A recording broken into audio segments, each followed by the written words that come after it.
এগুলো হচ্ছে চিংড়ির পোনা, প্রচন্ড পিচ্ছিল। হ্যাঁ হ্যাঁ, এই দেখো প্রকৃতির রুদ্ররূপ।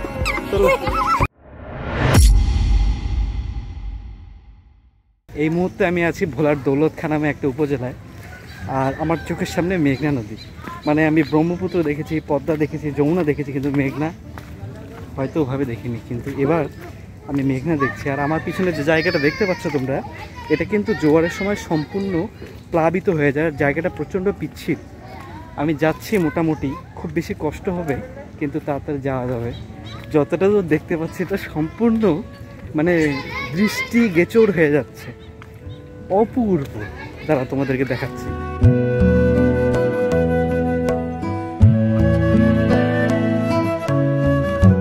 মেঘনা নদীর উৎপত্তি স্থল হচ্ছে আসামের বরাক নদী, যেটি বাংলাদেশের দক্ষিণ পূর্বাঞ্চলের জেলাগুলোর একটি নদী।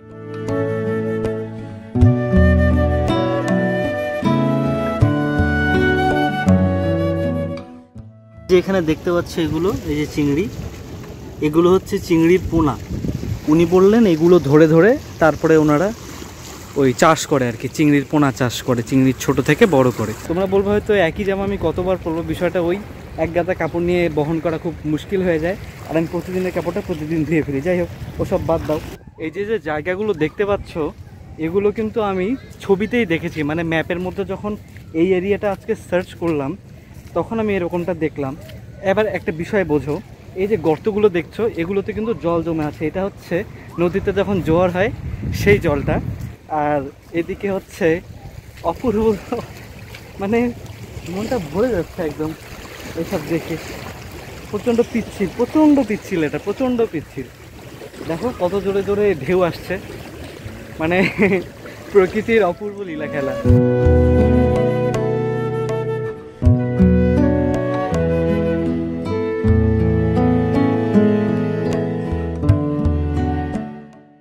এবার চলো সামনে একটু চোখ মেরে আসি। মানে ওদিকে মাছ ধরছে, মানে যখন হচ্ছে এখানে জোয়ার হয়, জোয়ারের জলগুলো আটকে রেখে ওরা মাছ ধরে। আর এদিকে হাঁস ডাকছে, প্যাক প্যাক, রাজহাঁস। চাঁদপুরের কাছে পদ্মা মেঘনার মিলনস্থলে প্রচুর ইলিশ পাওয়া যায়। এই ইলিশ অত্যন্ত সুস্বাদু, এজন্য চাঁদপুরের ইলিশ বিশ্ববিখ্যাত।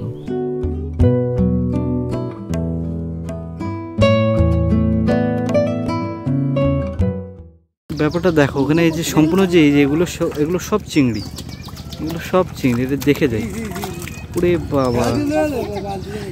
দেখেন গাইস, আমরা কি মাছ ধরতেছি। হ্যাঁ হ্যাঁ, তুমি তো জানোই ভালো।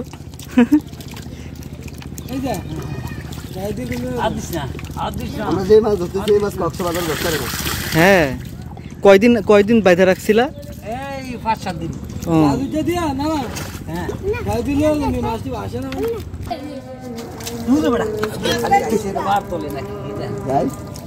ওই যে মাঝখানে, কাকা মাঝখানে।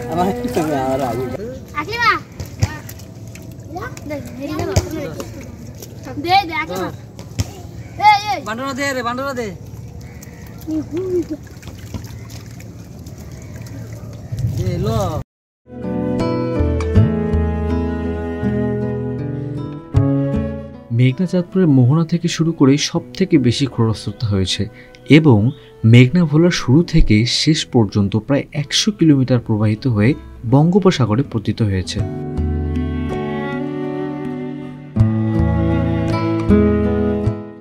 আকাশের অবস্থা এখন খুব একটা বেশি মানে সুবিধাজনক না। এখান থেকে আমি চলে যাচ্ছি, নয়তো বৃষ্টিতে ভিজতে হবে। এই দেখো প্রকৃতির রুদ্ররূপ, এদিকে বৃষ্টি নেই, ওদিকে বৃষ্টি হচ্ছে, মারাত্মক একটা অবস্থা। আর এদিকে কাদা কাদা খেলছে, ফুটবল খেলছে। ও চলো,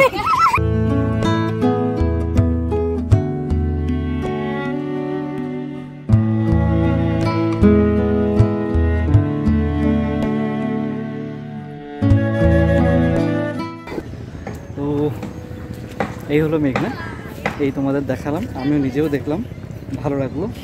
এবার যাওয়ার পালা, ফিরে যাচ্ছি তবে মেঘনা ছেড়ে।